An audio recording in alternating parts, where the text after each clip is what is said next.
Good evening. I hope everyone is well out there. This is episode 24 of the Making Music show. We're calling it show now. It's got to the point where I think we can call it show. And so this 24th, and we've been doing this for a while. If you are new, welcome. If you've been joining us over the last 23 episodes, thanks a lot. And those who've joined us will already know it's kind of about making music, and it's not so much the technical stuff, it's more about the fun stuff and getting over hurdles and just kind of the mental aspect of it, or finishing tracks, or just all the things, different instruments, different ways of production. We do look at the kind of link is obviously Ableton Live, and we've got a chat room, and if you're watching this live, do jump in on the chat room. YouTube's the best place if you're watching it on something else, because we're on Twitch and Facebook, but the YouTube one's probably the one where most people are, because they've been watching it for a while. And through all of this, I have my co-pilot Tim from Lostlight. So what I'll try and do at the same time, Tim, this time, is I'm going to switch to you. All right, are you going to do, and my titles are going to come and up. Titles at the same time? It's a bit of a, you know what? Can I do it? Can I do it? It's almost a professional outfit. It's almost. Here we go. I'm going to do it. Here you go. 1, 2, 3, go. Let's try it. Oh, Tim, I think I've done it, man. You might not see it for 8 seconds, but there you go. So that's me on the right and Tim on the left. Now, Tim's got a great name. He's actually called excellent timing, Tim from Leicester. Not bad, that was it. So I haven't. I mean, there's, you know, you can get these stream decks and all this stuff, but I do actually have one, but it's too complicated. Can I just say before I forget that was the most professional intro that we've done so far as well. I like it. It was cracking introduction, that. What you mean when the screen came across in it? But no, like the preamble. It sounded like we were a professional podcast. I mean, professional, there's two ways of that word. It means you get paid, and it also means you're really good, and I think we're in the middle somewhere, aren't we? Somewhere on either of those sliders. Yeah. So, welcome to episode 24, and this is a great one. We had a great one so this is another thing as well. We're going to do this every other week, just for Tim and I's mental health. I mean, like, seriously and kind of joking as well. It's really difficult when you're doing stuff, but we want to do this, and I don't think we'll probably ever stop doing it either. So every other week, that's pretty much the goal. And this is on the Ableton Certified Trainers channel, and there's going to be some more videos being put on there by Ableton Certified Trainers pretty soon. I'm going to upload one tomorrow, actually, from one of our previous guests, Anna Lakartos. I'm going to put a video up from her, and it's really good about it's sort of sound design using Simpler. So if that's something that interests you, then that should be up. It'll be up and titled by the end of the week. So yeah, there's going to be more video content coming here pretty soon for those people who want to learn specifically how to use Ableton Live. But for those who want to do a bit of that and learn about just getting ideas down and inspiration and stuff, we have different guests. Now this week's guest, he's great. It's Chris Woods, and it's Chris Woods Groove Orchestra. He's a guitarist, and he's been using Ableton Live to capture his ideas and make. He plays the guitar and he loops himself, and he does all sorts of great performances. We did do a preview last week, and we will show some more tracks of his throughout the show. And he's going to come on and show us how he's been capturing. How to play guitar. Yeah, he's going to show us how to play guitar because he's got some skills. I mean, I've got a couple of guitars in the background there and things like that, and I can do stuff. I can do stuff on an electric guitar, and my acoustic chops aren't as good. But this guy's like, I'm not bad, but he's just something that's slightly different, isn't he? Yeah. So anyway, Tim, how's you? Before we start talking about this week's news. Well, I'm on day 11 without a day off, so you can imagine. I don't think I even need to speak any more words, do I? Nope. No. That'll not to you. That's enough. I mean, anybody else who wants to send Tim money so he doesn't have to. That would be marvelous. If someone could establish me a charity, that'd be great. Yeah. What would it be called? We need to have a good. I think we'd probably think about that off camera. Yeah. Okay. Then. Yeah. I don't need telling twice. Maybe. So yeah.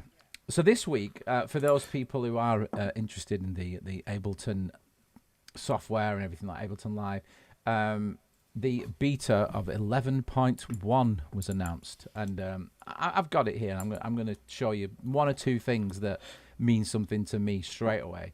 But for those of you who are using Apple Macs and you've got these wonderful M1 chips, then your answers, your questions have been answered. They've done a special version that works for the M1 chip. And you can go and check this out, go and have a look at it. There's other people have already started to talk about it. I was just going to show Tim what it means probably to us. I mean, none of us have got a lovely M1 chip, have we? But, maybe one day we'll get an M2 chip. That'd be nice. Yeah, whatever. But, so I can just show. Do you want me to show you? Yeah. Let me show you what. So I've only had this today, I think. I can't remember. Groove appreciation. Oh, you saw that then. It's a situation. Situation. So, yeah, I mean, there are lots of, subtle updates. Ableton always do this. They listen to their users, audience. Now, I know, Tim, that you can't see this yet, can you? So I'm just going to share the screen. I said share screen then, didn't I? You did, yeah. I prefer it. I think you should just get over it. Yeah. And just say it, 'cause it's easier. Yeah. Okay, well, here you go. So I'll just stop these. So there's lots of little updates and things always in the background to make it work better, basically. But there's one thing that I found immediately that I was like, oh, that's cool. And let's just jump straight in. Now, it's called Shifter. So what I'm going to do, get rid of that one.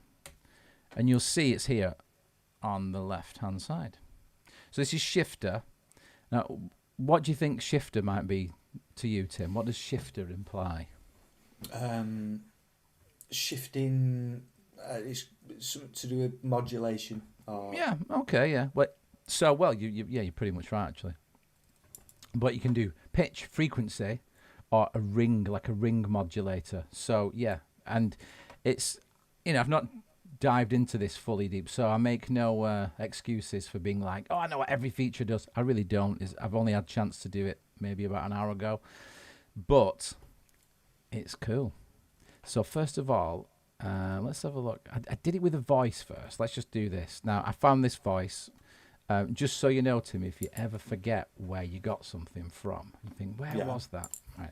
Now, as long as it's not a sample that you've created or you've I'm just trying to make it so I can stretch us out a little bit. There, like that, see? There you go. Because apparently people like seeing us. Do they? Yeah, I don't know why. Crazy people. Oh, you said that? Crazy. I'm not going to tell you now, am I? Well, we've lost 3 audience members tonight because they're watching Bake Off on repeat. I mean, oh, well. We can watch this on repeat, though, can't we? I can't believe that show is competing for viewership with Bake Off. Not that there's anything wrong with that, but it's a strange statistic to think about, isn't it? Well, we lost 3 viewers this evening. And you know who you are, by the way. That's all good. Anyway, so I found this. This is a clip. But if you right mouse click, you can see where I got it from, right? Because you put show in browser, and boom, it takes you. I got it from there. So it's from the core library. I use this all the time. Where did I find that? Because what I do is I've started doing this now. What I used to do is go into a folder, find loads of loops, and just chuck them all in because I was thinking, I don't want to forget where I got these from. But as long as you don't kind of make a new version or anything like that, it'll tell you where it was from. So you right mouse click and it's showing browser. And if it's from outside of live, you'll show in find and it'll show you where it is on your computer. But yeah, show in browser and it'll take you right back. So I was in core library. I was under loops vocal. Now, see if you know. Do you know who this is? And I'll just click. No. It's Rachel K. Collier. It was from the Live 10 demo, and that's why it's called Live 10 Demo Vocal Reverb. Full of information, me Tim. Anyway, so play this. Here's the clip.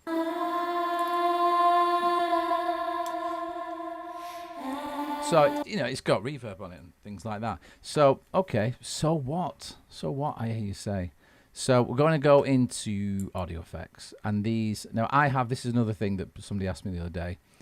If you open Live 11, I've mentioned this before, it looks like this now, and you've got all the effects, audio effects are in categories. And if you want to return it back to how you used to have it, just right mouse click, untick grouping folder, boom, and there they are, in alphabetical order. So there. Now there's another one, align delay, which is a Max for Live thing, that's been put into this update 11.1. Not a chance to look at it, but it's to align incoming inputs with like the stereo. You can align it if there's a delay or something, or you're syncing to external devices. I think that's the main reason. I'll check it. You can do time, samples, or distance. So yeah, when I know more about that, I'll let you know. But right now, no, okay. But it's a Max for Life. It's probably not much use for many people, but I think it's one of those utilities that could be really cool. What are you going to say then? I don't quite understand what. No, I don't. No, it's too. But that's only because of my lack of knowledge. I'm sure. I think the key is align and delay. That's what it is. Anyway, but the one I want to show you is called Shifter. So there it is, and it's an actual new audio effect that's just crept its way in. So on here, crept its way in. So if I now press play, it shouldn't sound much different. Okay, there's a little bit of something going on. Now it's set to pitch here in the mode. I'll just move that down so you can all see it easier. So, looks like an Ableton device, yeah?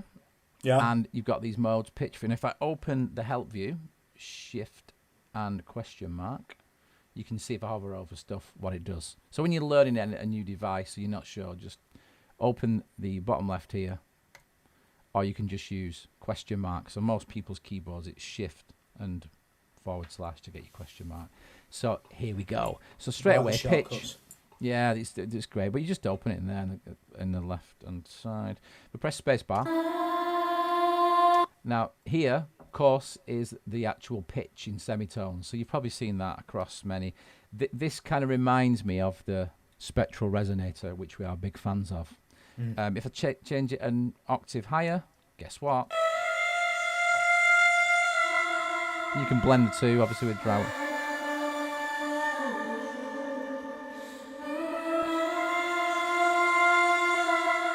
That's cool. But yeah, actually, you've got to turn the delay on to get this feedback as well. So this is like a delay, and I'll make it a really short delay, and then I can feed it back into it, and you get this.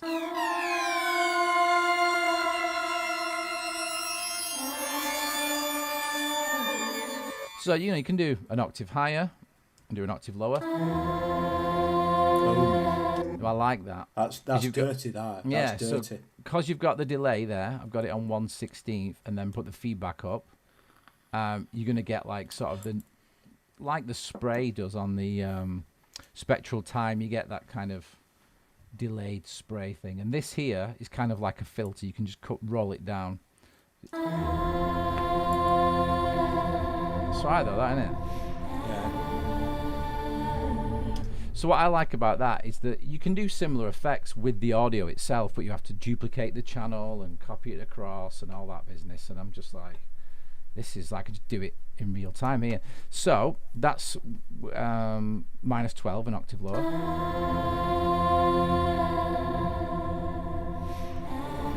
What are the modes doing over here, Si?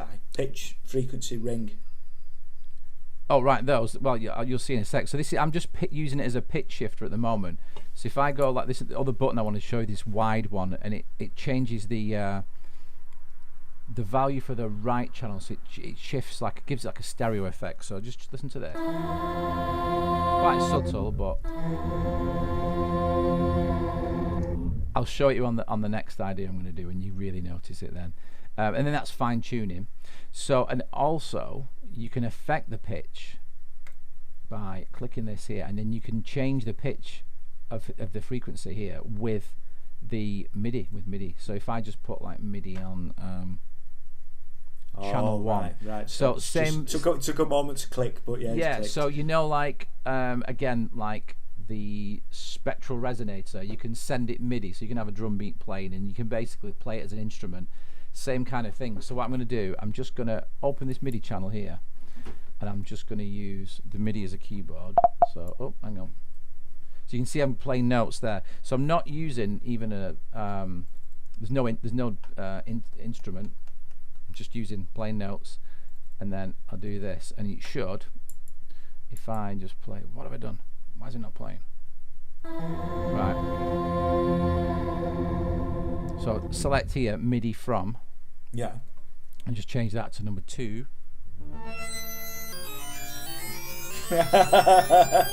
So it's doing that just off the feedback that's carrying on. I'm playing the feedback. So you can imagine I've only had this for like about an hour. But imagine if you start throwing stuff in, you can see. I mean, obviously there's no sample playing now, but if I start playing it again, I'll change the pitch.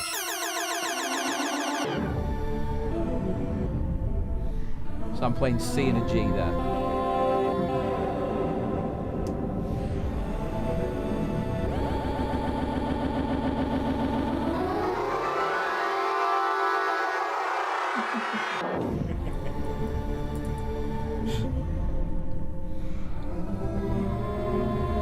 Oh. Yeah, so I was doing some like cheeky, dirty harmonies there. So if I put it back to internal, it goes back to this. You see at the bottom there. So if I can use like shift and arrow up.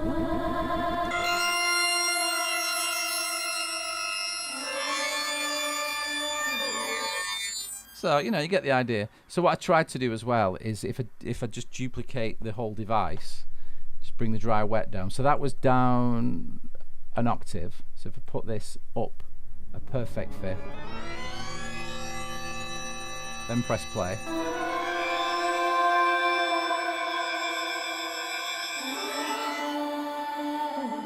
You can have some fun, can't you, though? Yeah, definitely.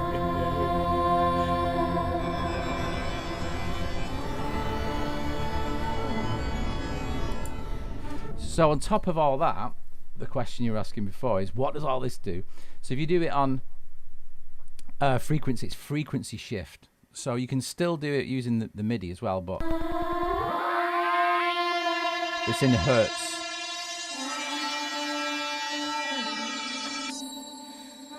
Right. So it's like cycles a second. And then there's one called ring, which is like ring modulator. And this is great. It's an effect I used to use like years ago, and I found this really good one. And this is kind of sounds like it, but depends what you use. It works better on drums, I think, this one. So actually, with that in mind, let me show you on a drum loop. Now this, here's one I made earlier. Yeah, here's one I made earlier, because you get the idea. So that's pitch shifted in a kind of way, some ring modulation. But let's do this one. So I did actually fiddle about. So I've just got this loop from, again, how do I find out where that loop's from, Tim? I can't remember where I got it from. Oh, you right click on it, and then you click on that thing that says find it. Yep, there. show him browser. Show it in browser. I felt like I was being tested then, you were? to make sure I'd been paying attention. Yeah. And I felt like I wasn't confident in that. There you go. Well, there you go. Show in browser. And again, it's from, I think this one's from Drive and Glow. Drive and Glow's great. It's got that kind of like Australian indie kind of loads of loops that are like that kind of drive and glow. So You've just sold it to me, and Yeah, I have used it, but I like your description. Yeah, I think Tame Impala and a bit of Empire of the Sun and all that kind of. Yeah, it's great. I like it, you know. But anyway, so here we go with put a bit of a drum bus on.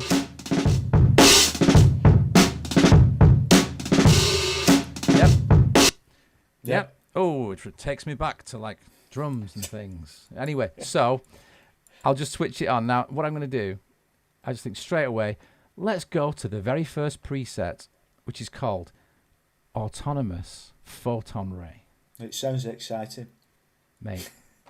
It is. And I feel like I should introduce it, you know, like, so this is it. This is without the Autonomous Photon Ray. About 70 on the dry wet.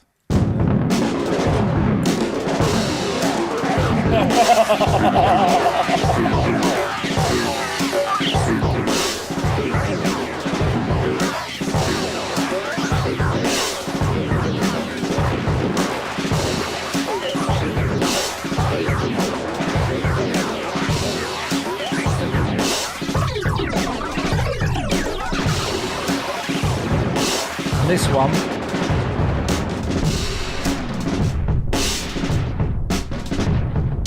Oh! Yeah? Yeah, definitely.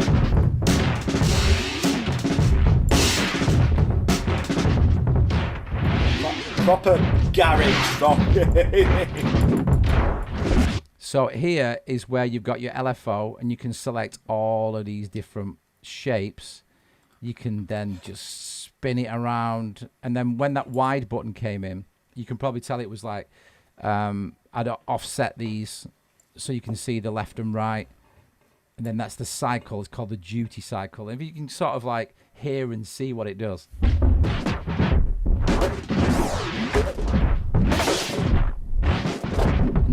I can set the rate to be in sync as well, so got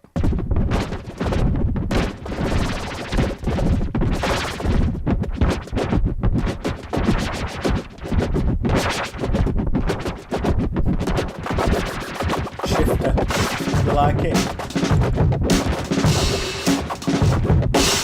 It's a bit like scratching, isn't it, or something? But it's nuts. It's nuts. And I think that, I mean, we just tried it. The two most simplest things I could think of, which was like drum loop, vocal, and, you know, before you even get to guitars and all the amazing things that you can do. But I like it, man. I like it. Yeah. What are you thinking? Is there any other like standout presets? Sorry, have you had a chance to have a look, or did you just put that one on and was like, okay, this yeah, that'll do. works. No, actually, I think, was it tape malfunction? This one was good because I could see what it was doing straight away. So the LFO is set to 1 bar. So you see this little I'll just zoom in for any of the viewers that are interested. This here, it does that, right? Which it does that. Yeah, it does that. So, but what happens? You can see if you listen to it.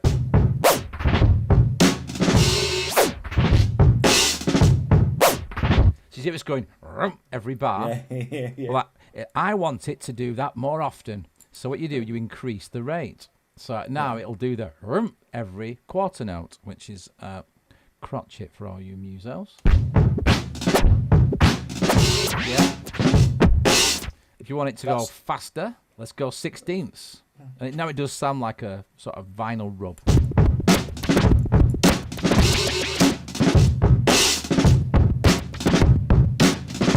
That's ace.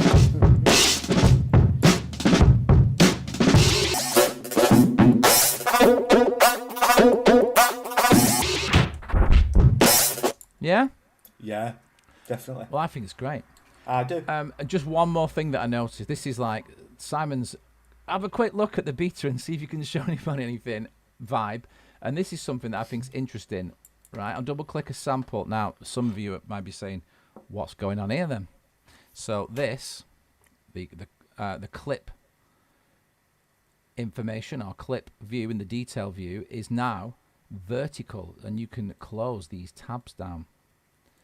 Now this is something that you can have it just how you originally want it. Under view, you can now arrange clip view panels vertically or horizontally.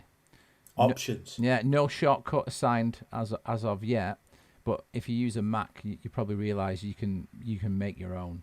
I won't go into that now, but you can do it. So if you do that there, if I put them back there, that's just how it was before. And you can turn the clip. You can actually deactivate the clip just from there, doing that. Normally you have to press 0 and go up there. And if you want to put it back to how it was, I kind of like this new way because you can go, switch clip view panel arrangement when resizing. Yeah, okay. So there's a few little things going on, but I like this one because you can open them all. And since the follow actions are a lot cooler as well, and I've been using them a lot more.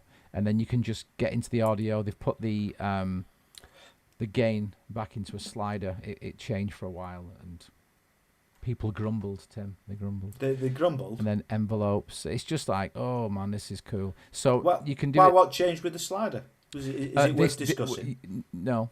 No. It went to it went to a dial rather than a slider, and yeah. And people were used to that, yeah. Oh. So, but if you collapse that one and do that, it's just, but it's a kind of more of like a modular approach. It's slightly more customizable. So I think that'll be interesting to see what people think. Are people in the chat room, by the way? Is there anybody in the chat room? Yeah. Ned's just popped in. Has he? Chris is in. Oh, wicked! Yeah. I'd be interested to see what Ned thinks about the shifter, because he's good at beat abuse, isn't he? You know what I mean? But maybe ask him. So Ned, if you're listening, I'd be interested. It's the beta 11.1. So yeah, but he has only just said hello, so we might have missed the first bit. We might have to. And that's what Rewind is for. That's why we chose the YouTube platform. But yeah, so there's little things in like that. But I intended to. Chris, who's going to be on later, it was one of his tracks that we're going to play, Tim, and you'll definitely like it. I'm not going to say anything until we played it, but you'll definitely like it.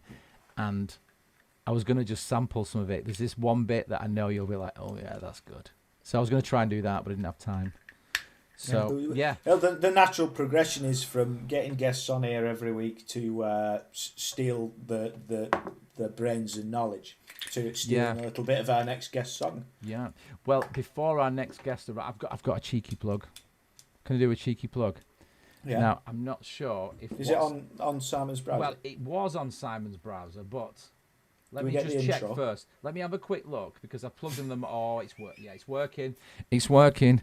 What I've got to do now though is just chuck the chuck it over onto that screen. I love the build-up. Every week we have a build-up. Yeah, it's all about the build-up. We nowhere. So, hang on, is this it? No, we don't want that window. No, we do not. It's this one.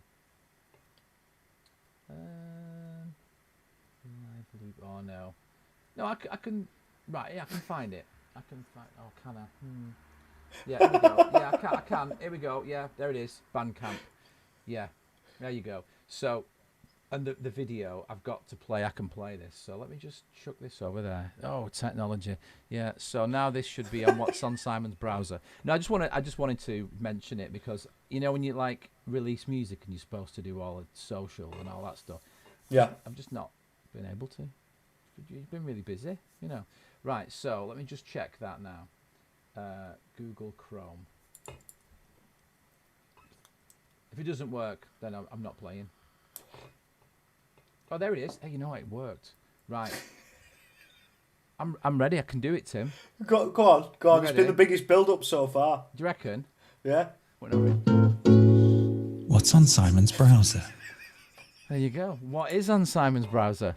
So now, what's on Simon's browser for a change is actually me there and on the top right and Martin. So yes. This is when I have an affair away from Tim.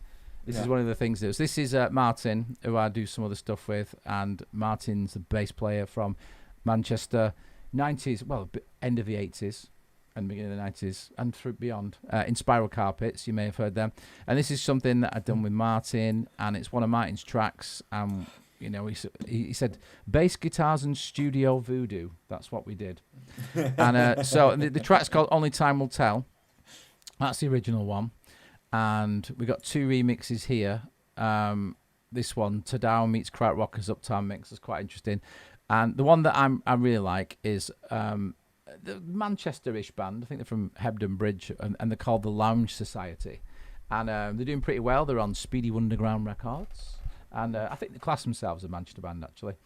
And we kind of know them through one connection or another. And they've done a rework for us. And it's very interesting. But I mean, we're on Spotify and all that business. But this is a rework by the Lounge Society. So I'm just going to play you a little bit of this. And then by the time it's finished, Chris will arrive. And then we can talk about that. In fact, I'll do that. I'll play a little bit of this. I think I've got it ready to go, actually. So I'll just play a little bit of this. And I'll just put us in the corner. I'm sure I've got it here. You know what? I can't remember where I put it. Oh, I know. There it is. There it is. There it is. It's here. Okay, right. So I'll just move the camera, Tim, because we've finished with our Ableton Live business, haven't we, for today? We want guests and things like that, don't we? Right. So that's go. So this is. I'll just play a quick view. I'm not saying go and download this or anything. Well, I might be. And just check it out. But this is a remix actually, and it's the Lounge Society, and it's got this kind of like hypnotic bass line vibe going, and the video's quite interesting. It's done by a guy. He does tell you in the YouTube. I'll find out. I forgot his name. And it's kind of like a retro vision thing. Just check it out anyway. See what you think. So this is Martin Walsh and Simon Lyon with Only Time Will Tell, but it's the Lounge Society rework. Have a listen. See what you think. And there's Chris. So when we'll bring him in a sec as well. Woo! Good time. Yeah.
quiet. Done it again.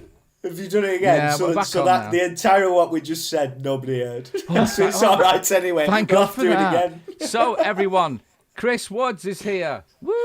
Hello, Chris. Hello, Yeah. Chris. It's so lovely to See, meet we've you and all never that even jazz. So now this is actually live, and this will be. Yeah, you can hear us saying. I just don't know what to believe anymore. Well, Well, best it's like policy. the TV, innit? Whenever you're watching one of these screens, Chris, you don't know what to believe because Yeah. it's so full of shit.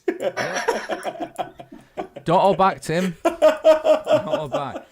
So, well, it's a pleasure to have you on. Now, obviously, we know about you and what you do. So, we'll just say a little bit about what you do. So, we met some time ago when I came on your podcast to talk about Ableton Live and education and stuff.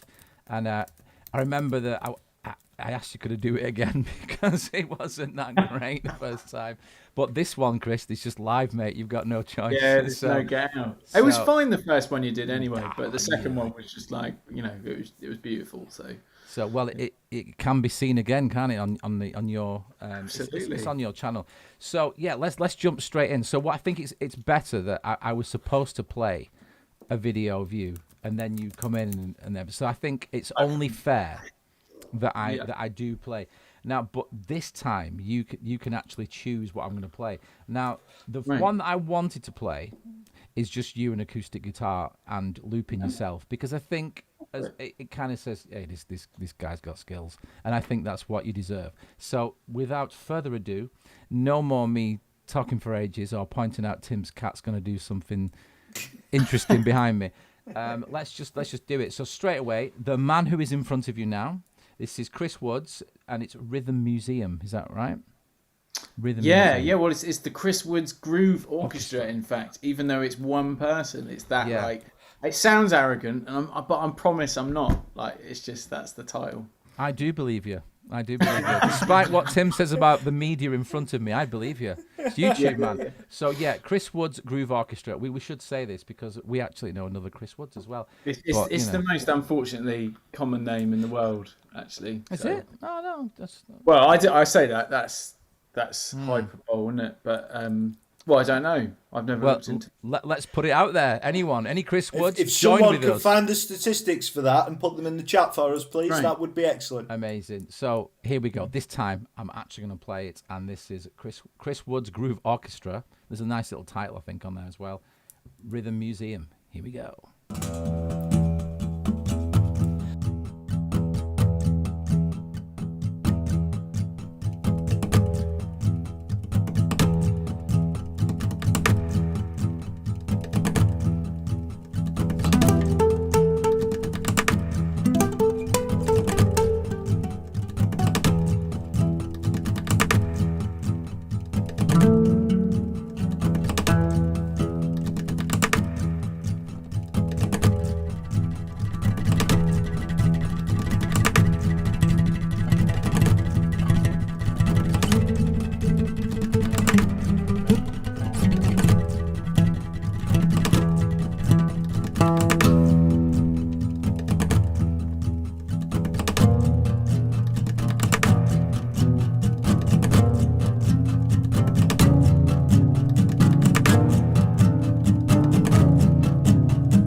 And we are back. Round of applause for the man in the studio. Whoa, whoa, whoa.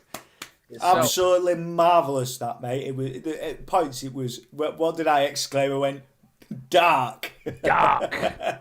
Dark with shades of light as well. Yeah. Oh yeah. But I like you know me, Simon. I gravitate to the dark, don't I? I like a bit of dark. Absolutely brilliant, mate. Yeah. In fact, it's worth mentioning. Like last week, we showed one of your videos, and I didn't want it to. We cut it like probably we showed 3/4 of it, and then we had to turn it off. And I was gutted. I was honestly, I was proper in. It's genius. So something that you said, Tim, about because we correctly addressed the artist in residence here as the Chris Woods Groove Orchestra, and you definitely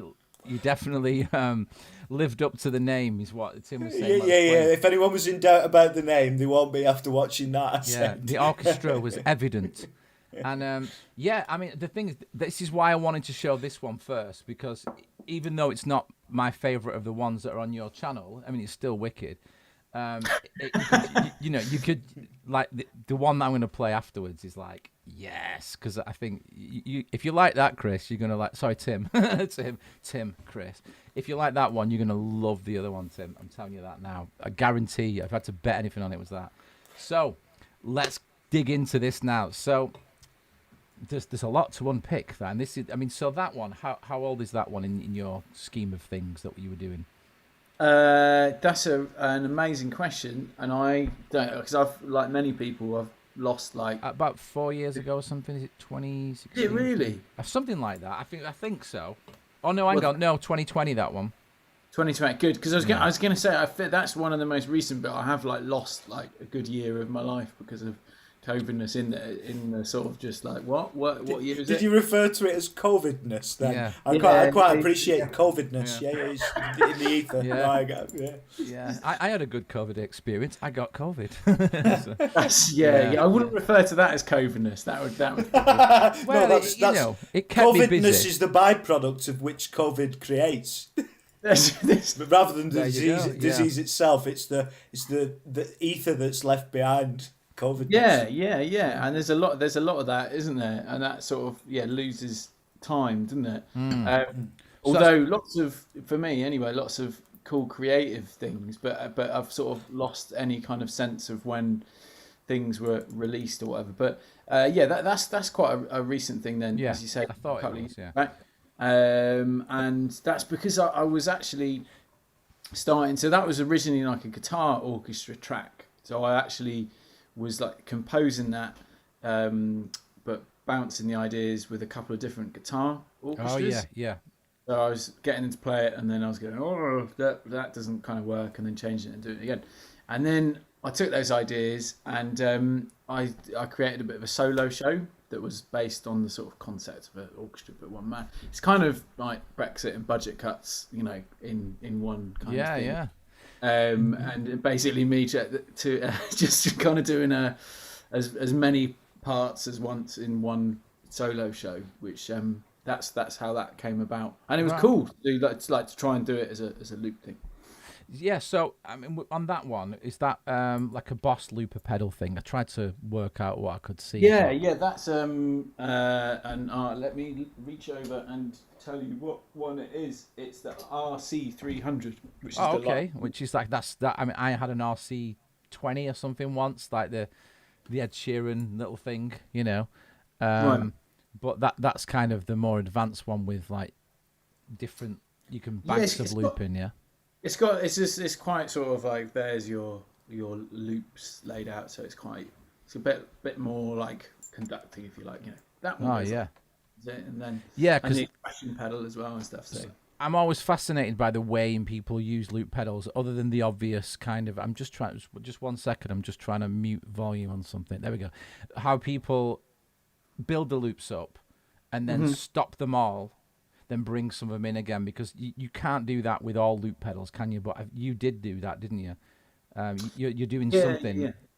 And were you counting as well? Could I hear your voice on one bit? Because I thought I was freaking out and imagine it. But do you actually go 1, 2, 3, 4 on one bit? Yeah. I'm a simple kind of guy. Like if it's happening in my head, I've just got to say it. Yeah.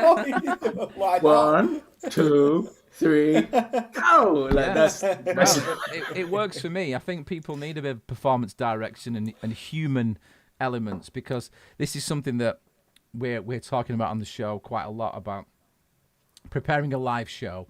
How much you rely on the technology, how much is human, how much people actually don't care, and that kind of thing. So it's always a question that we ask. But just to dig into a little bit more, one thing I'm fascinated in, obviously it's about making music, and we've all had different pathways and how we got here. And clearly you can knock out a D minor and a G on a guitar. So what is, I think you're now joking, I don't know what it was. But how did you get to the point where you started to use, let's not call them conventional techniques, but I mean, you're doing all kinds of stuff. You like doing, on another one of the videos, which afterwards, you're doing some scraping the body of the guitar. You're obviously doing like sort of tapping stuff, loads of things. I mean, I can't remember now. There's so many things I've seen over the last, when I'm looking at your videos. When did you start to like, or what guided you in that direction to start doing above and beyond fingerstyle and plectrum? Yeah, man. Well, it's a very interesting question. Yeah, well, and one that, like, there isn't a really simplistic answer. okay. I've probably answered it in quite a simplistic way sometimes when asked before. Okay. But I don't think there is that, because it's just sort of a natural, like, progression of, like, for me, I was hearing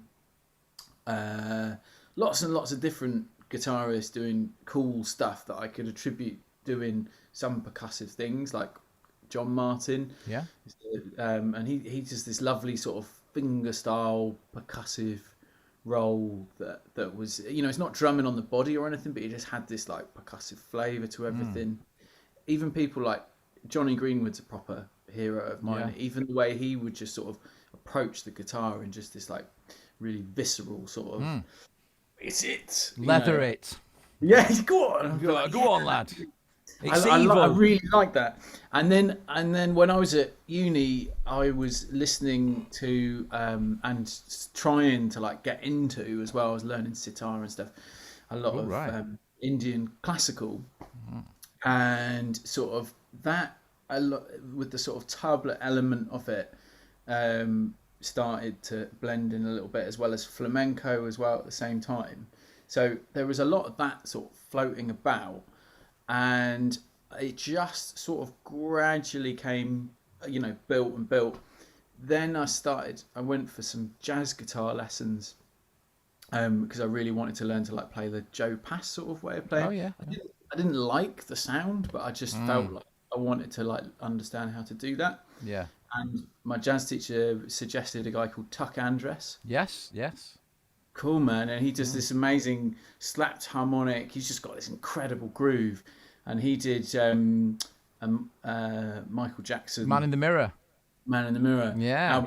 Tuck he and gave me that. The teacher gave me that. And I listened to it. And I didn't, and like people watching this are going to be like, who are you? You're an idiot. But I didn't actually realise it was Michael Jackson. I was just like, oh my God, these compositions are amazing. They're really, like, I can assure you that Michael Jackson did it. Yeah. But I was blown away by the music, but I was also like, wow, I couldn't see what he was doing because I'm old, and there wasn't videos of it. It was a CD, and I was trying to emulate it and stuff. And I think through that mix of everything, I was just experimenting, and I wasn't afraid to do stuff, if you know what I mean. Yeah. I wasn't like on a real linear path to anywhere. So it wasn't really this percussive boom. I only discovered that once I started to form compositions and stuff, and I was like, oh wow, okay, that was far too long, wasn't it? Sorry. No, not at all. We were. I was all. listening intently, mate. Yeah. No, I'm just amazed that I actually knew Tuck Andress and that exact track, because I used to watch when we first got like satellite TV, like, and I say that it was a Sky dish, I think, but we used to get this channel, one of the European channels, and there was a program called something jazz, or it was called it was on one of the Dutch channel, I think, or something, and it was called super jazz or something, and it was like Super jazz. That's amazing. I'd like to. It watch was that. amazing, but because of that, I got exposed to like Mahavishnu Orchestra and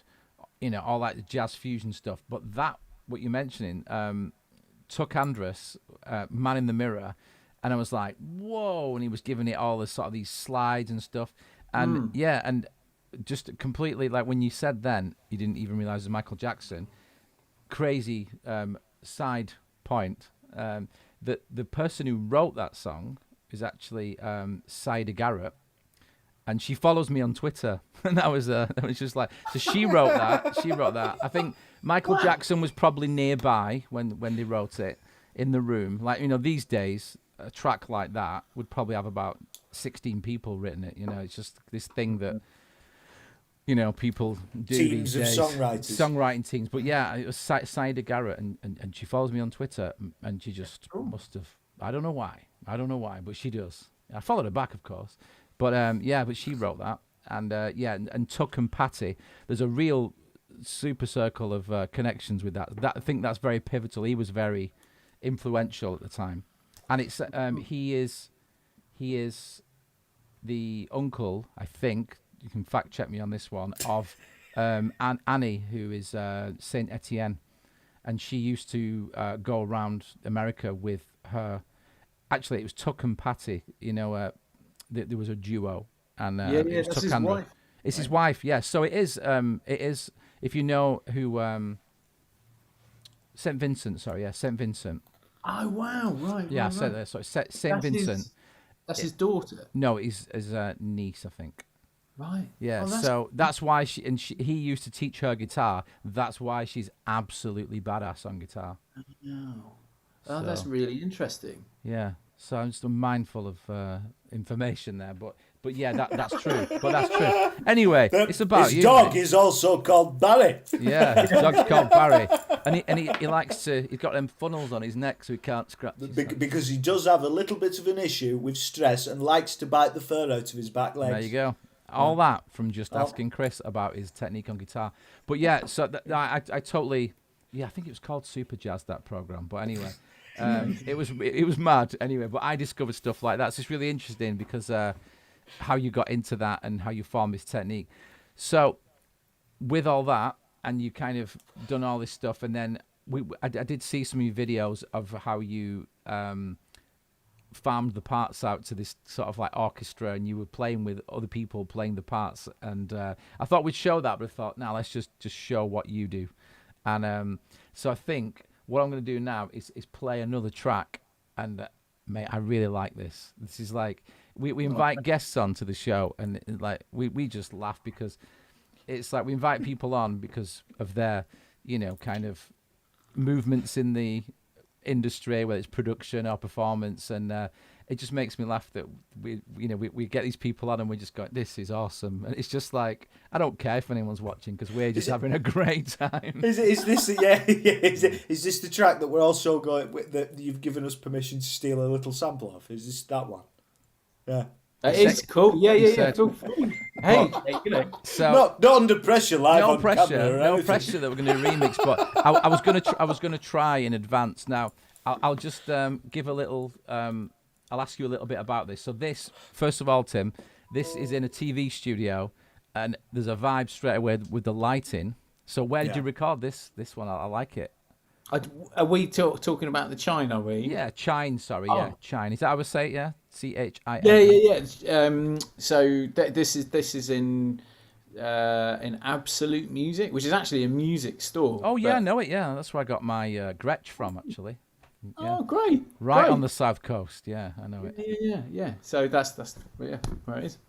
Wow. And so this was in their TV studio thing. Well, they have a kind of a studio out the back, and the guy who filmed it, a chap called Dan Henry, who's very, very good. Sort of can almost set it up just for us, if you like. Whoa. Well, cool. That's good to know. That's good to know. I'll just tell you about the last time I was in that store. This was just like another. Oh, he's got another story. Yeah. Nobody was thinking that. Remember, it's your turn, right? It's your turn. So I was in there, and I was like, doing some Ableton training, funnily enough, for the staff there. There's two great guys who work in that store who are really good with Ableton Live. One of them's a DMC scratch champion, Steve, I think he's called.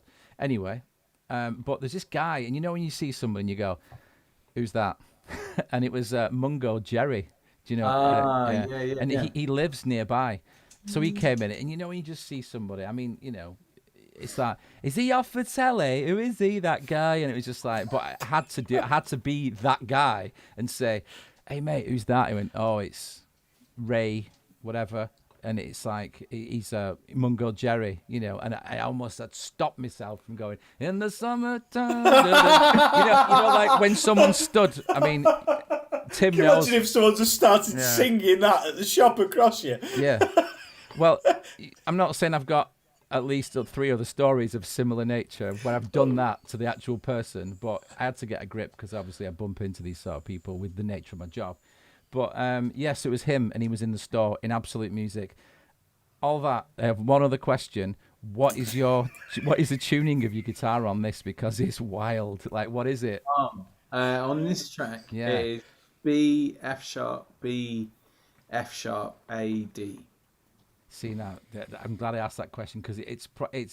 I was going to say, have you tuned it to Z? Because it's like, it's just low and let's just play the track. No. Tim, turn it up. This one, you're going to like this. And there's one particular bit that I know you'll like. I'm just going to keep watching you as I play it. This one. So this is Chine. Is that right? Well, Chine? Yeah, the Chines are like these like valleys in coming up from the sea in Bournemouth actually. Ooh. And they look really beautiful in the day, but in the summer at nighttime you get these sort of sea mists that come in, right. And they become really quite like foreboding places. And this features a splashing of Ableton Live as well. Right. So that was my other question, but maybe, sorry. No, it's okay. So because that's when you how have you used this? What have you used? You've used Ableton Live. This is the first time we've even mentioned the A word. But so what? How? So this is the first step on the Ableton journey. There you go. The chap there's a chap there playing a bit of synth, but he's also got his laptop with Ableton Live. He records as Arthur. He's incredible and well worth checking out on his own. Definitely. And he's basically got a feed of my guitar. And just really, really subtly just playing with it slightly. Right. Simplicity of like just changing reverbs and stuff. In this track, it's quite simplistic, but we used to, in the live show, we used to do a lot of like beat repeats and, grabbing bits and then doing sort of jaggedy stuff. It was really, really good fun. Yeah, definitely. But here it's more subtle. No, it's really good. So, and my final question about this before I play it. Are you ever going to do anything like this again in the future? Yeah, definitely, man, definitely. Then I'm cool. I'm just going to play it because you definitely should. This is like because now I've sort of dug into a little bit about influences. You mentioned Johnny Greenwood. I think if he saw this, he would shit himself because it's like, honestly. That would make me so happy. That would be like. To personally be responsible for making him shitting himself. Oh, mate, it happens all the time. Trust me. Here we go. We'll send it to him and see if we can arrange such things. Here we go. This is Chime by the Woods Groove Orchestra, full band vibe, and tuned down to B. Have this.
You naughty boy, Chris. Get in the corner.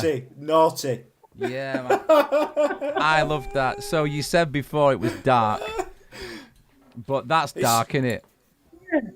I thought it was great. That really good. Yeah, and I thoroughly enjoyed it all the way through. I weren't even speaking. I was in. Just brilliant, mate. Yeah, up your street, that Tim, innit? Right up my street. Yeah. I think we both do try and attempt to play a little bit like you, Chris, but no one here is good. We might play some of the same notes, but not as well. Yeah, it's definitely. I think we touch a similar vibe, but that was great, mate. Absolutely, really loved that. Just thank you so much. There's so much to say about that, but for now, we're just like, yeah. Really Can I ask, Chris? So, obviously, when you're doing something that's instrumental, and you've got the thing that strikes me about that is sometimes with instrumental stuff, you can zone out. Whereas that, it's just, and everything I've seen of yours so far, it keeps your interest constantly because you've got all these themes that are running through it. But obviously, you've got to make the sections different. How do you go about composing that? So do you end up like having a theme or something that you're playing with in the first place, and then write more parts around that central theme, or what's your process with that? Yeah, man. I think it usually starts with a noodled idea or a riff, or probably quite similar to how a lot of people, when working in an electronic way as well, where you're building around maybe even one sample or something. Do you know what I mean? And keep going and keep going. Don't tend to think too. I don't tend to think too much. Do you know what I mean?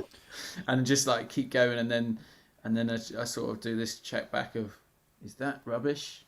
Is that rubbish? No, I'm a genius. I'm a genius. And then 5 minutes, I'm like, that's awful. Everyone's gonna hate. I'm so glad that you have that. I have that. Genius. Yeah. Absolutely dreadful. Not worth you even continuing doing what you're doing, Tim. Yeah, exactly, isn't it? So it's just that, and then sort of the same then after that, actually. But yeah, so I'm sorry, there isn't much thought really. It's just I just sort of. But that in itself is good though. That means that you're not overanalyzing. I think that there's quite a few things that I've been sort of reading about at the moment, which is actually nothing to do with music, which is probably the best thing actually, that you can then relate it back. But that process of turning that filter, just don't have a filter, just let it go, get to it, and then have the ups and downs of how you feel about it after it exists, you know what I mean? Which is what we've been saying for a long time. Make it exist, and then you can rip it apart. Don't rip it apart before you've even got to the finish line, good or bad, But no, I think that's good. Don't think too much about the creation process until you're actually trying to organize it. Because it's one of my issues Sorry, go on, Chris. No, you go. One of my issues is I'll sit down and quite often, before I've got anywhere, I'm already saying, well, let's wipe the slate clean. I get in this little mindset where it's just completely unproductive by being overcritical.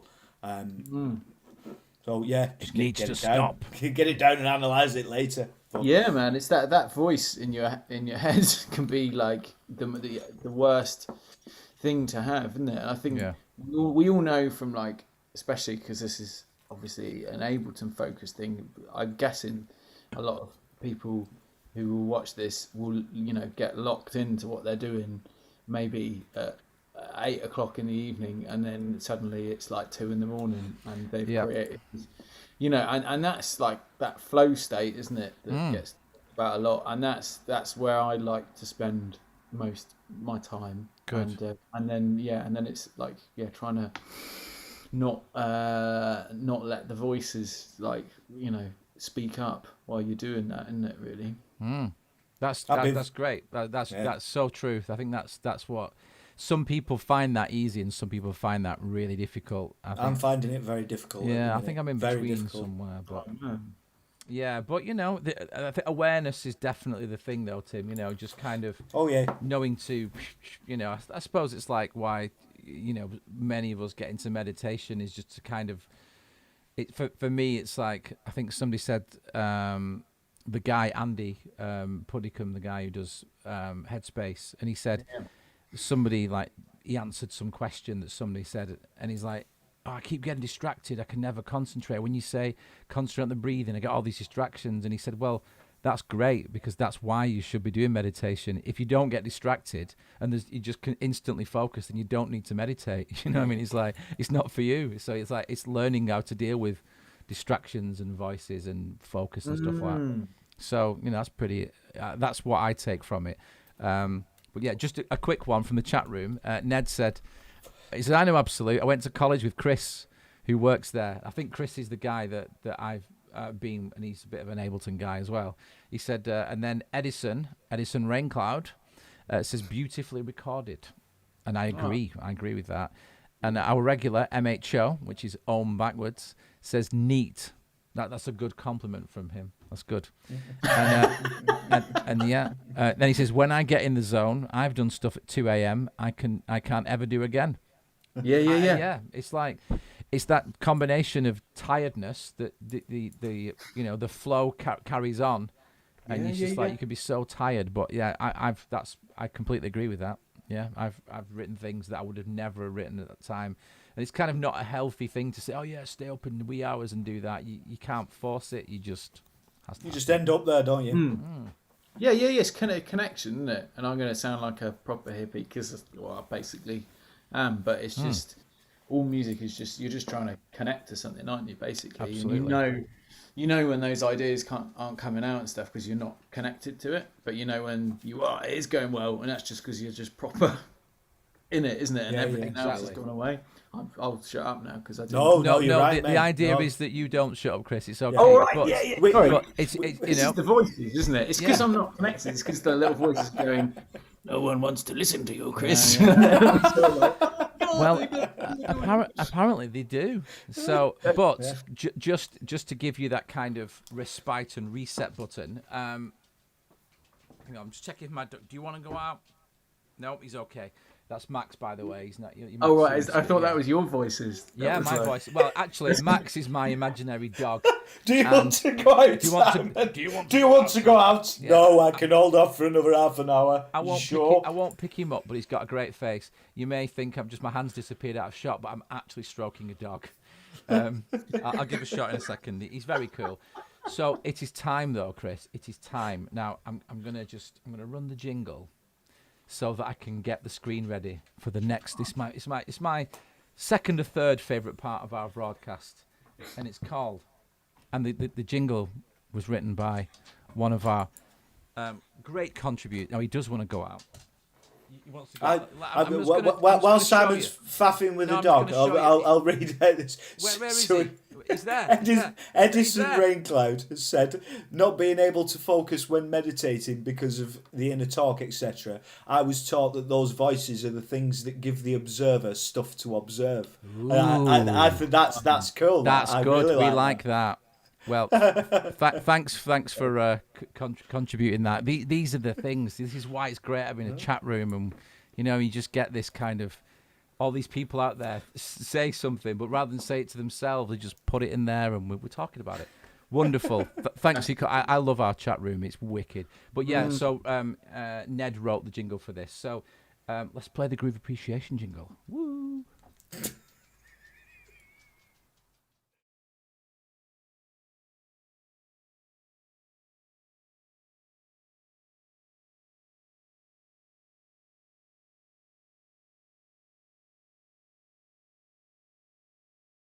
Oh, good.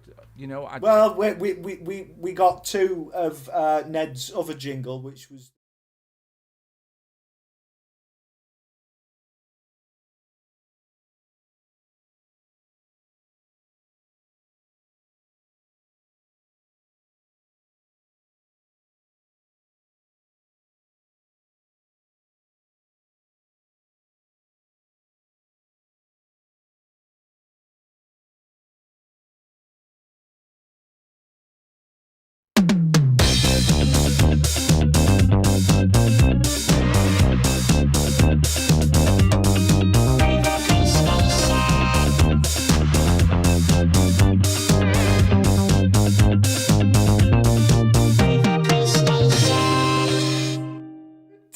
Yeah, you basically just talks all the way through it.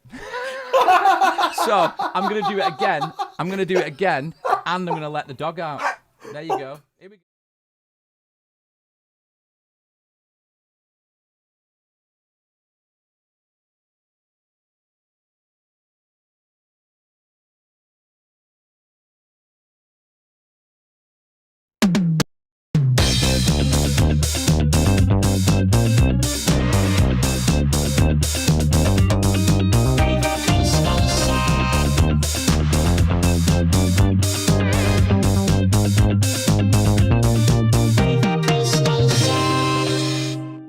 And It we're is back. as it is. And we're back. the dog has been let out, literally and metaphorically, and any other words that can fit in there. And we're back. Anyway, so, some people call it groove appreciation. So what did we call it before, Tim?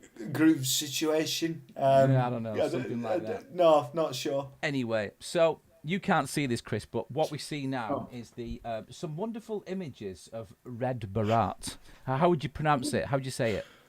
I really don't know. Really don't know. Sounds good. I liked you, the sort of the Red Barat. Red Barat. So tell us a little bit about this, because the idea was that I was going to play the jingle and just set it up ready to go, which it is. But, I just tell us a little bit about why this track. It's just an absolutely filthy sound. It's just. I will not argue with you there. It is. And when you play it really loud, it's just. I can probably do that. Yeah. Yeah. It's just everything about it, and I like this kind of. I don't know. This filthy. Let's show Let's people, just play it. because I agree. So what I'm going to do is I'm playing it from the computer that we've got the Zoom call in, so I can't mute us. I did it once. Okay, so we'll be quiet. No, you can just go. Oh. I mean, what I touch is kind of a bit of a ooh, when something good's happening.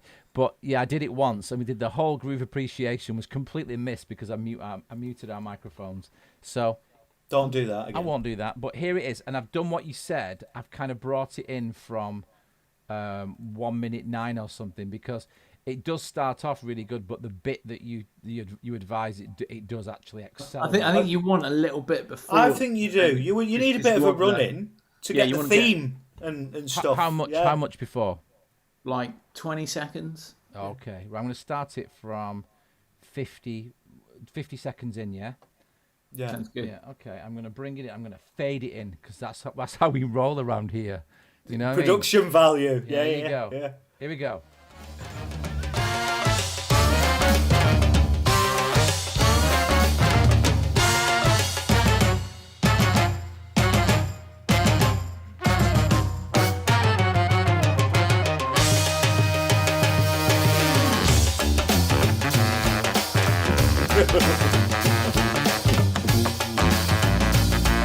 Naughty.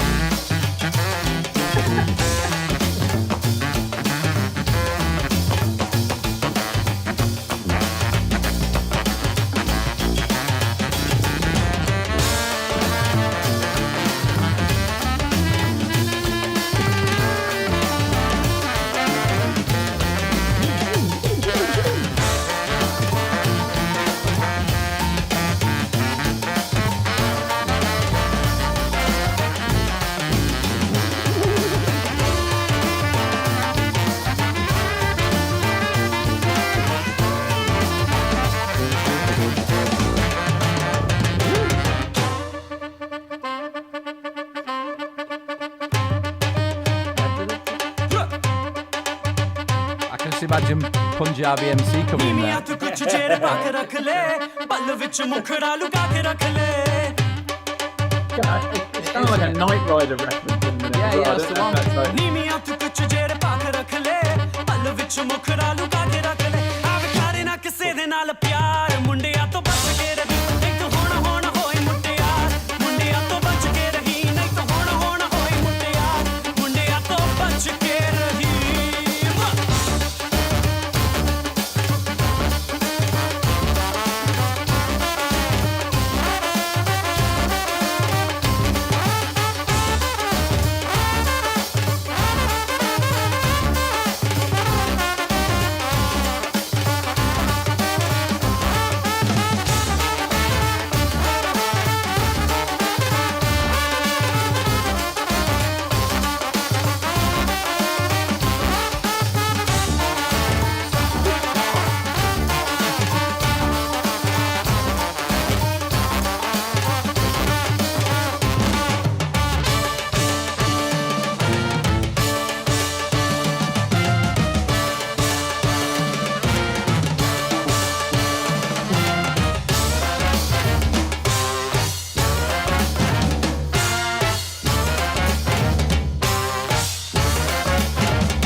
Oh no, we're in trouble again.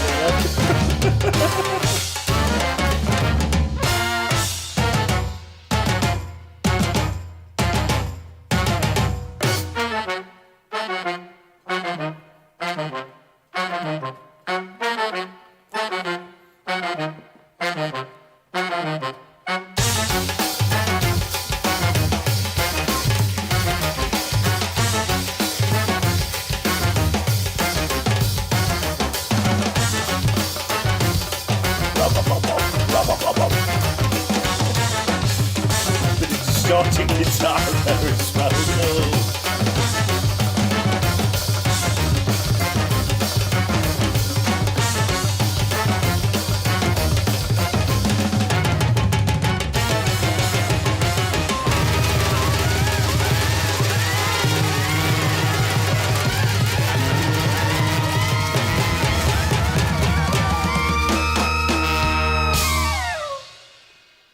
And exhale.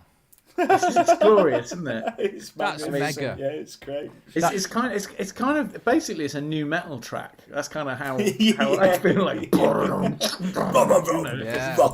Love it. I think it's mega, and I didn't listen through to all of it before I did it, and it does do that.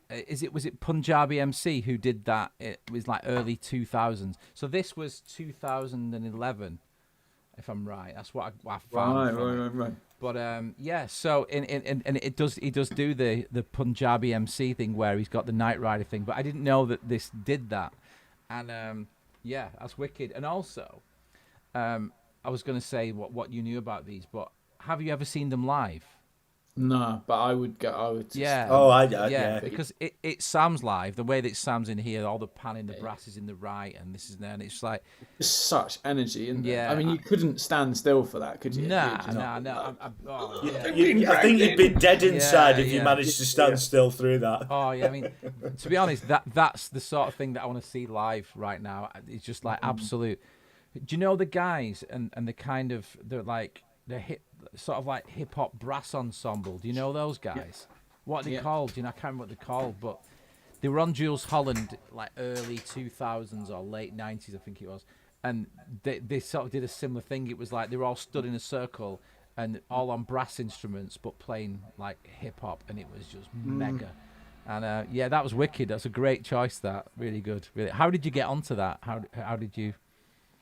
Where did you first hear it? Or Literally got no idea. But it's on my son, who's a toddler, has his own playlist. oh, good And man. this is the first track on it. So like, you know, if you're gonna dance to anything, like, you know, this is probably a good It's so track. groovy. It's so groovy, and it's like, you know, I can see why you like it, and I kind of see how you know how things must work in your household. You That's know, it. it's Yeah, just, yeah. This is how we get up. mega. Well, Chris, Sorry about that, gentlemen. it's okay. It's okay. We've all got to do these things. Dogs out and stuff. Now, Chris, I don't know if you've seen the show before. What are you laughing at? You? Tim's laughing. Just This is now production value. Production value. So, the journey of a man who does not exist. That was the Edison. Yeah, I saw that. That's great, man. That's. People are on fire in the chat room today. This is how it is. It's Edison again. Yeah. He's smashing it. He's with it.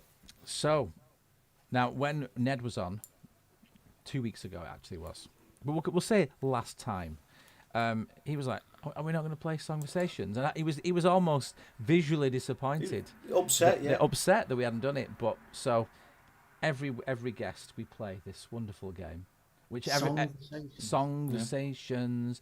And you know, I tell the story every time, but it was a gift, and it's just basically cards that start a conversation about music. Not that we need one, but We might need a bit of variety at times, so we use this as a prop to make sure we don't just we get chatter on about shit. Yeah, for we too get a long. boring person on the show, and we need to really we're gonna have to go to Songversations early, guys. You know, but obviously this has never been the case so far. Literally never, you know, So, I'm just going to pull a card out. My missus said, you want to just hurry up that bit.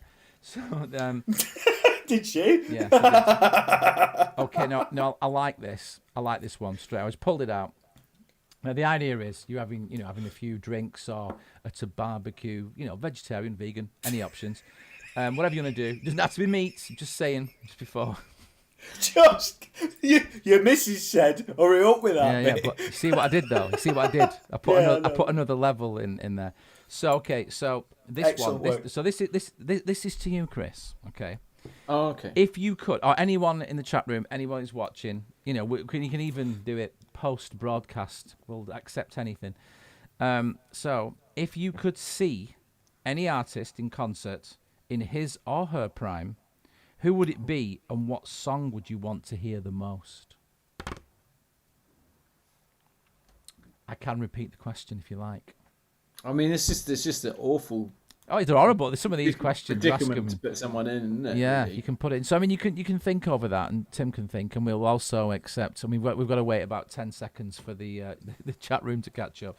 Repeat the question. Right. Polly. So, if you could see any artist in concert in his or her prime, so with that, I think it would refer to live or dead as well.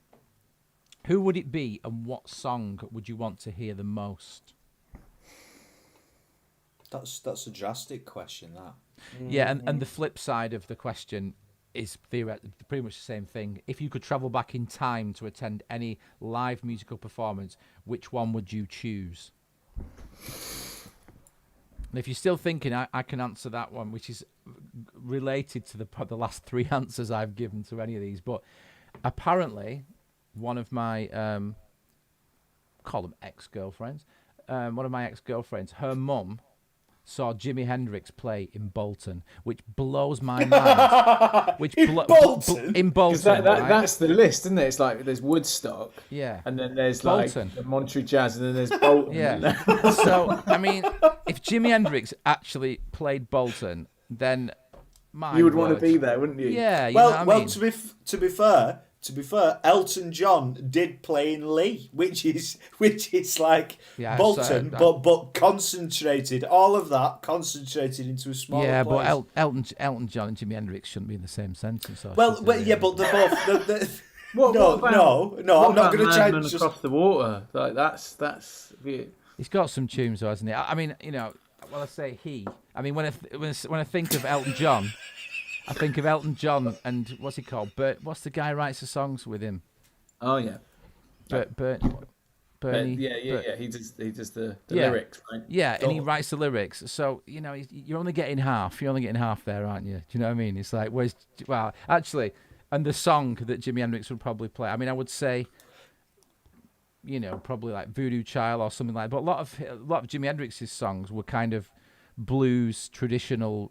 And with a bit of a tweak, weren't they? But all the sort of because I suppose, and even All Along the Watchtower was another question we asked him was Bob Dylan. So so Jimi Hendrix playing Bolton for me because that's just bizarre and it would absolutely blow my mind everywhere. So you know what I mean. So that's what I'd say. But JT in the chat room has said Bernie Taupin. Bernie Taupin, thank you, JT. There you go. Yeah, there you go. I feel so uncultured, me, because you two are both like, yeah, I don't have a clue who that is. No, but I did say Bernie, what's his face, so didn't he? It wasn't like Bernie Saunders or whatever.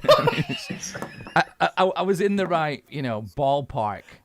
But yeah, so are you still thinking about this one, Chris? Are you still? Well, I was gonna say Hendrix, but then I was gonna say, and when you said that, I would go for like Woodstock or whatever, because at that same concert you've got like an amazing Santana gig and stuff, haven't you? But, yeah.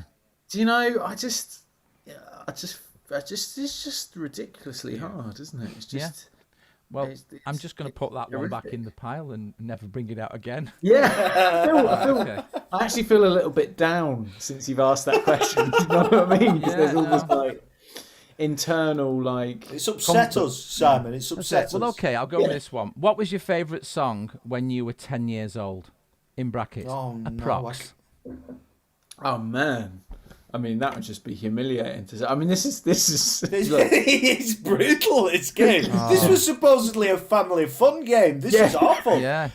Anyone there? This is. Just... Shall I do it? Yeah. I remember. I don't know whether it was me first. But it was around 10. Around 10. About 10. It was something like that.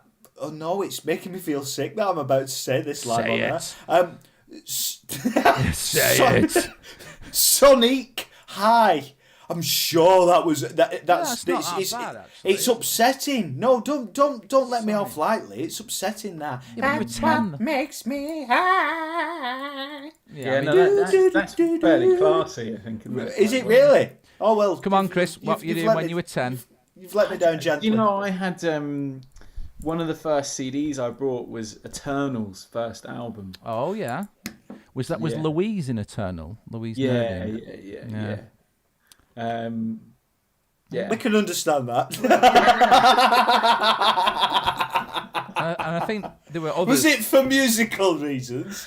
Well, it's interesting. I think I hadn't really sort of, I didn't understand why I liked it. Now we all understand all too well. But I don't know. They weren't bad. Eternal though. There was some songs there. There were songs. Yeah, there were songs. No, it was great. The most we can say, people, is there were songs. Songs were played. Songs were played. Leather trousers were involved. I just wish it would have been something really cool. Do you know what I mean? Well, Tears were wept. Tears. So, clearly, just by any answer that I give now will indicate that I'm older than you guys. But at the time, for me, like when I was 10, it was things like there was this like electronic side going on. Was like the kind of Human League, Frankie Goes to Hollywood thing. Trevor Horn, big elaborate productions. Which when I was 10 years old, I had no idea how they were. Actually, no, I did. I had a synthesizer. And I did kind of have an idea, but I was also you had a synthesizer. Yeah, well, maybe 11 actually. My dad bought it from a guy who was in a band who didn't know what they were doing with it, so I got it, and I didn't know what I was doing with it, but clearly more. That's than so the guy. cool, man. I'm sat there with my Eternal CD. Yeah, well, You're but there exploring soundscapes, And me listening to Sonic. Yeah, Me and you were there. So I think, yeah, well, you know what I mean. But I was like, so Jean-Michel Jarre, Adam and the Ants, Pink Floyd, Madness, Blondie, and kind of like, I suppose the Beatles. My mum was into the Beatles and stuff as well. But I was kind of like, but I actually, one of these questions a few weeks ago was, what was the first single that you bought? And I think it was either Kings of the Wild Frontier. No, it was Adam and the Ants, but I think it was Ant Rap. I think it was called Ant Rap, Ant Music or Ant Rap, whatever it was called. And then I think the week after, because I used to spend my spending money on these 7-inch singles, and the other was Baggy Trousers by Madness. Nice. And you listen back to that, and it's like, that's actually pretty good. That it was like proper like ska vibe, and it was like, that's why my musical taste is absolutely all over the place. And I suppose I wouldn't change it for the world. And my dad was into like rock and heavy metal and electronic, like Kraftwerk and stuff. My mum was into like Beatles and Blondie, so that's probably for me. But anyway, I do recommend Songversations for when you're in them stimulated. It's more production value, people. Don't worry. Production value. Yeah. I didn't enjoy that bit of the show at all. I'm not going to lie. That really, I feel like. You've seen, but you know what? But other people do, Chris. It's just you being weird. I think it's I feel like I've revealed things that I wish I hadn't revealed. No, it's all right. Don't worry, it's only on the internet. Yeah. I was no one watches this, mate. Until you started talking about having like this amazing music taste and a synthesizer and all of this, and then but look, don't worry, mate. I'm always here to lower the tone. Don't worry, Chris. Look, well, I think with that we need to play some of your music where you're doing amazing stuff on the guitar, just so you can redeem yourself. They'll be able to get Eternal out of their heads now, will they? Yeah. Well, that's how you will be judged from now on, Chris. Eternal Groove Orchestra. Yeah. I mean, what you're actually doing now is you're pushing that into the forefront without realising that I'm going to refer to that for the rest of my Now, with years. this next track, everybody, we would like you to look for the influence of Eternal within Chris's work. And then also, as you are watching this, as MHO says, Rick Wakeman also played in Wigan. Now, I Tim, mean, do you know who Rick Wakeman is? Me? Mm-hmm. No. Man. Should I?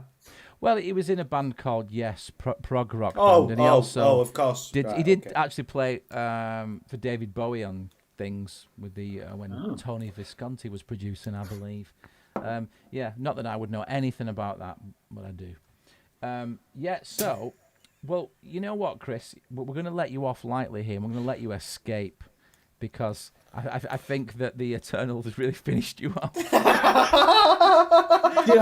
On my Facebook page, I said I'm going to make an announcement tonight, and you're going to go over to YouTube Live. And we haven't actually spoken about the track we were going to talk about. Instead, I've just told people that my first CD was Eternal. And that's, if anyone's turned up to see this, they'll be like, well, that was a disappointment announcement. I've got a very important announcement to make. I love Eternal. Louise is my favourite. Yes, there you go. And I think her surname before she married the footballer was Louise Nerding, and that's a great name. Anyway, so now, in all honesty, now we're going back to we'll go back to you, Chris, and we can slightly deviate. So, you are currently working on a track that has been made entirely from your guitar parts, your playing and hitting and sliding and scratching, which we'll finish the show off with. Is it called? Hang on, sorry. Just I need to. Is it called Edinburgh? Yeah, I'm going to show Edinburgh with the band because I've got two versions, one of you solo and one with the band. But I think that's what we'll finish the show off with. But before that, the announcement that you were to make is you are going to be releasing a video of how you made a track using entirely Ableton Live. So tell us a little bit about this because this is kind of what we wanted to discuss and we've kind of like left it till the end. So. Well, hopefully people have managed to get this far through me and Simon. Yeah, of course. So tell us a little bit about the track anyway. And I know you've got an Ableton Live session open that you can just give us a little preview of what you're doing because the idea is you're going to be releasing this and we will actually be doing a webinar just with you about this, which we'll probably broadcast from this channel as well. So we'll update people as that happens, hopefully at the end of October. Which is only October's only like 2 days away, isn't it? Yeah, 28th yeah, to be 28th. To be exact. Yeah.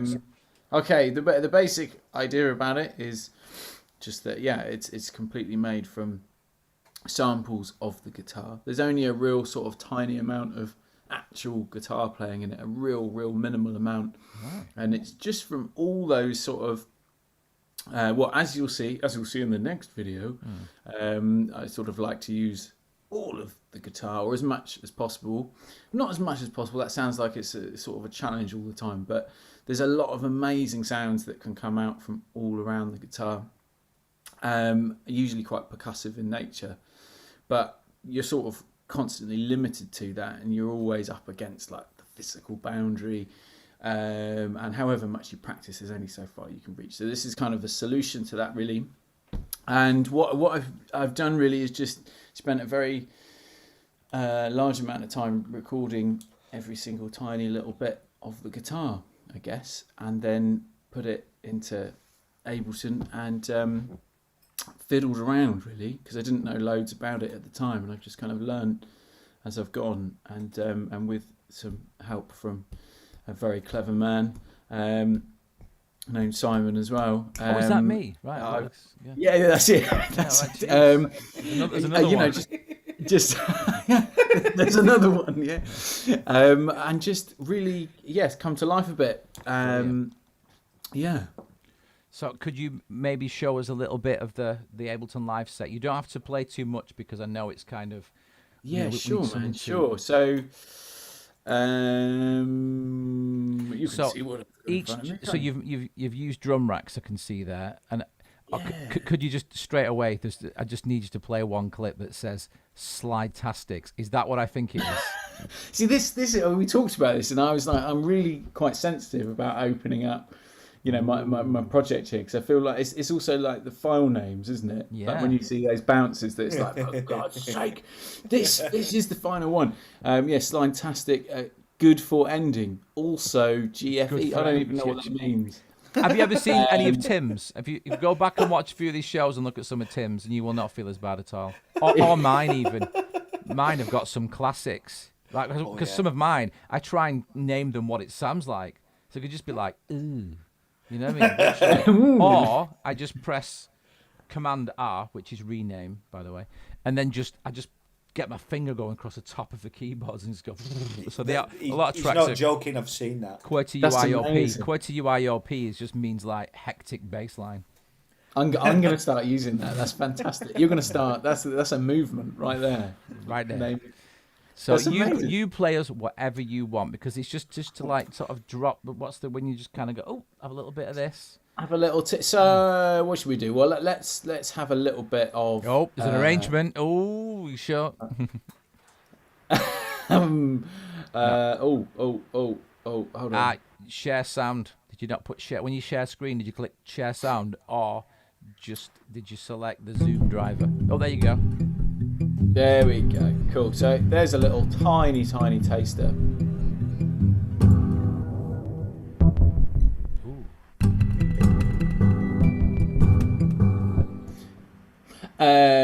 So what's going on?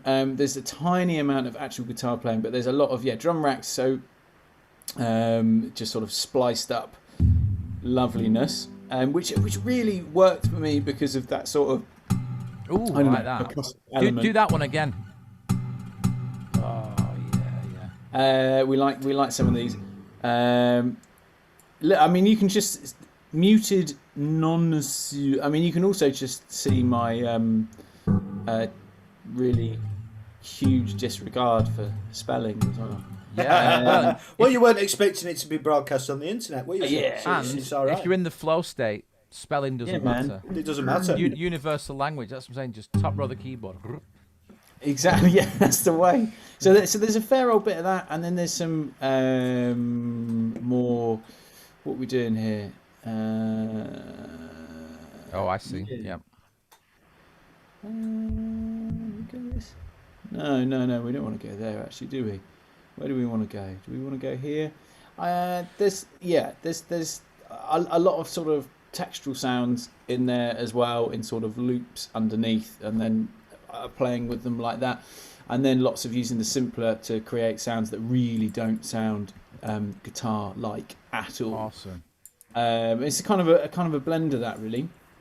Yeah. So, that's. So I mean, just from the way you've labelled them, you got obviously like harmonics to give you sort of the chimey like things that would obviously aid melody, and then you've got the hits of the, hitting the guitar to make the rhythm parts and things like that. So yeah, maybe just show us like in get that one on, just yeah, that man, thing. Yeah. So there's so much that I was doing rather away from just playing the strings, basically, and more just looking at things like those kind of little behind the nut. Lots of there's so many different types of harmonics as well, like around here and stuff that really worked quite beautifully, but it kind of I wasn't planning it going through it. Do you know what I mean? I was just getting the most awesome and exciting sounds out of it possible. So there's, as I say, there's only the tiniest amount of actual sort of traditional guitar playing. The rest is just working on those sounds, because the guitar's super percussive, but it's super resonant as well, isn't it? Every percussive sound is resonant, like. Which works. It just works really well. I'm actually just gonna not play guitar anymore. Right. This is just use my sort of sample pack. That this is my next question. So, is this the beginning of a new kind of journey for you? Because you can play guitar and you can do this great stuff, but moving into this area, because this is I'm glad we've done it like in this kind of. We've arrived here at this point, because you started off with first thing we showed you was with a let's just call it a regular loop pedal now, which is it's not regular at all, but it's like it's kind of commonplace because of visual things like Katie Tunstall and Ed Sheeran of like, Oh no, he's actually playing. I was going to do something with my phone as a joke before, and then when you did the looping stuff, I was going to pretend to be on the phone, but I'm using my phone as a camera.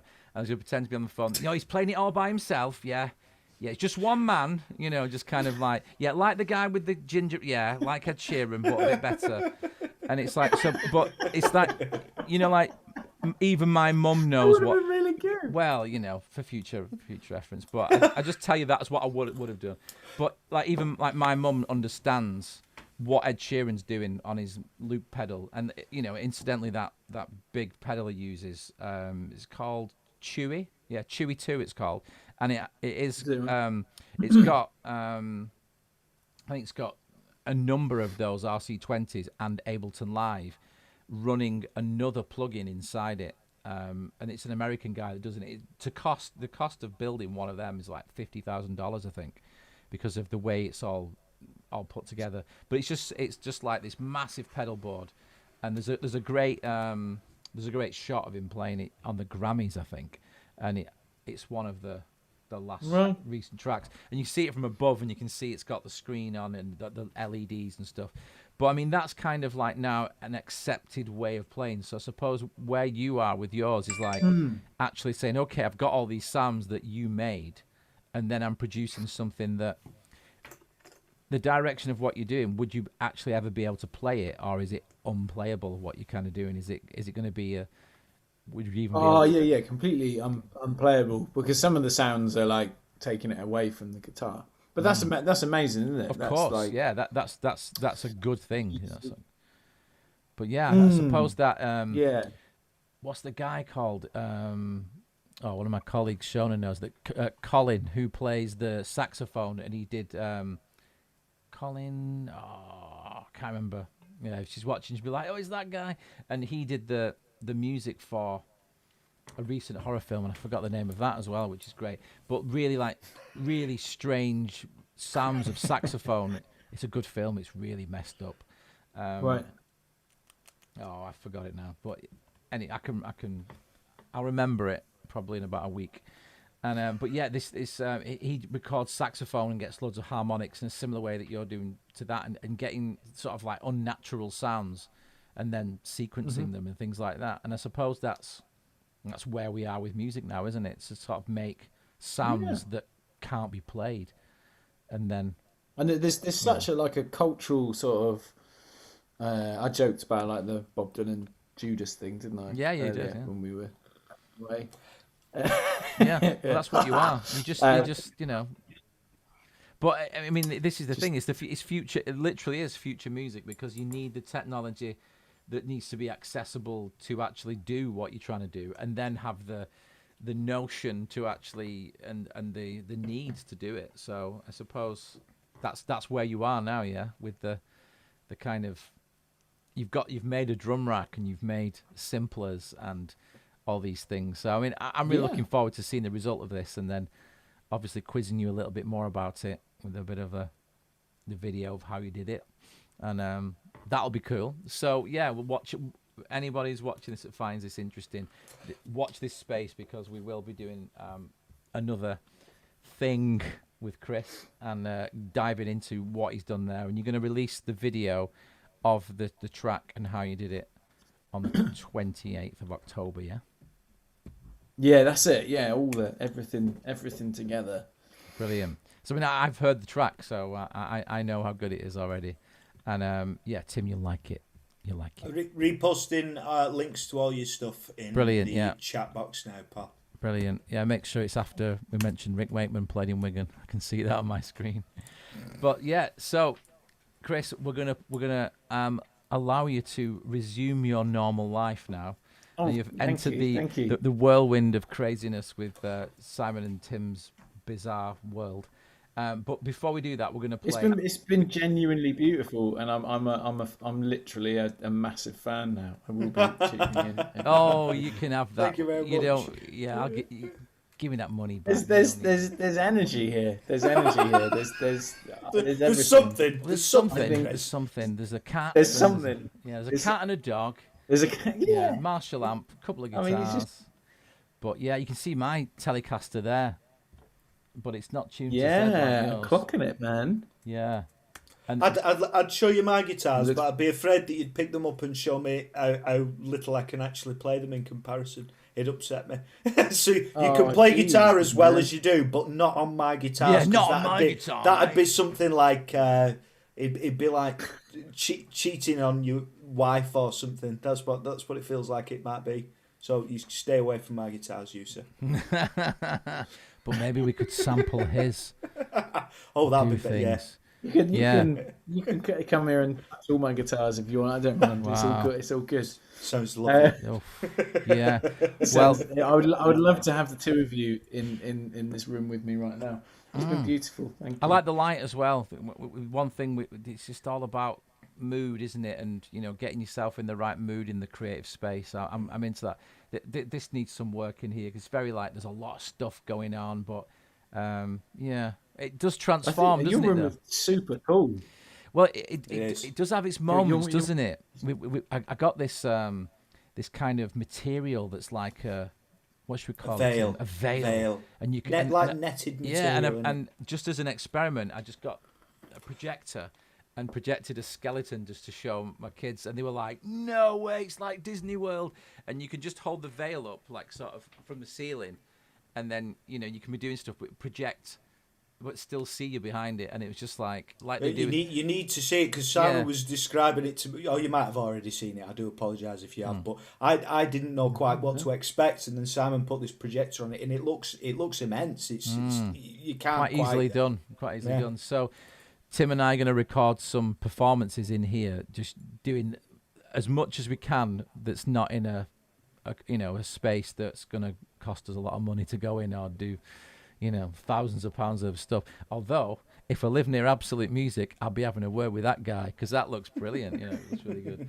But yeah, so we're going to leave you to it. And anyone that's been watching this who wants to find out more about Chris, Tim has just put all Chris's links in the chat room. And if anybody wants to find out anything about it, just go and check that out now. And your website's quite easy to remember as well. It's chriswoodsgroove.co.uk. Yeah. It's just easy, that, isn't it? Easy. Yeah. And yes, as promised, we will be broadcasting on this channel with the performance and breakdown and whatever we were going to call it yet. We've not given it a title yet, have we, Chris? We need to give it a title of what it actually is. But you'll be presenting the track you made from the guitar explorations and talking us through how you created it. So that was like a little preview. That's why you kind of just kept it at the minimum, because otherwise we'll have nothing to show, will we? And we'll just be talking about Songversations and that band that you mentioned. I won't mention it. So, and who's some ex-famous musicians' aunties' dogs called? Yeah, whatever. So we're going to leave you with this track. Now, this one, I like this one because there's a version on Chris's YouTube, which you can get to via the website, on his website. Oh, no, you put the YouTube up as well. I do recommend trawling through. You can spend a few hours on your YouTube channel, actually, and you will not be disappointed. Oh. And this particular track, I do like the version when you do it solo, but this, you've got, correct me if I'm wrong, you've got a tabla player, and is it a hanging drum? The actual hang drum. Hang drum. And what I wanted to ask you before I played it is it tuned to a particular key, the hang drum? Yeah. Different keys. They're kind of weird scales as well. It's not like this one's in C major. It's it's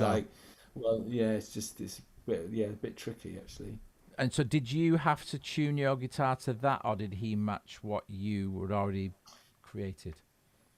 Fortunately, Matt, who's playing in this, has like more hang drums than I've had hot dinners. So he was able to go, I'll have that one and that one. That'll match. Okay. So it's kind of like steel drums in that case, where they've got they've been forged to make certain like scales, if you like, and you use a combination of different ones to get different keys. Yeah. But they're proper prices. It's like harmonicas, right? Where you've got your different keys. C major honers, but these aren't a fiver. They're like, I don't know, they're like well over $1,000 each or whatever. Oh my word. Well, it sounds marvelous as well. And there is an Ableton Live pack by Sonic Couture with the hang drum, and I've got it, and it's amazing. The more I know about how the instrument works, the way I can play it, I'll have to show it you because it is really good, and I think you could translate some of your finger skills onto it and possibly blow your own mind. So yeah, try it. I can certainly let you have a go on that for sure. But let's just say our public goodbyes. Thanks for coming on. It's been amazing. It's been a journey. Pleasure, sir. Pleasure. And we genuinely have had fun as well. And also like the music and your talents, just amazing. And keep up the great work. And I personally hope you can do something like in the band again with that, because that's just mega. And if you can't, just come and jam with us and we'll sort it out. Yeah, we'll happily have you. You can come and show us how to play guitar. Yeah, show us how this thing. Yeah, and I'll throw some beat repeat over that guitar, all right, and some space echo and whatever. But I'll get my guitar out as well. I'm not shy. We'll do it. Yeah, let's do that. But thanks to everyone in the chat room as well. It wouldn't be the same without your input and banter. We love it. We love it. Please keep coming back for more. And, just keeping it like it is. So we're now going to finish off with the Chris Woods Groove Orchestra. And this is Edinburgh with the band. Thanks for coming in, Chris. guys. Thanks a lot. Nice one, Chris. Legends. See you later, guys.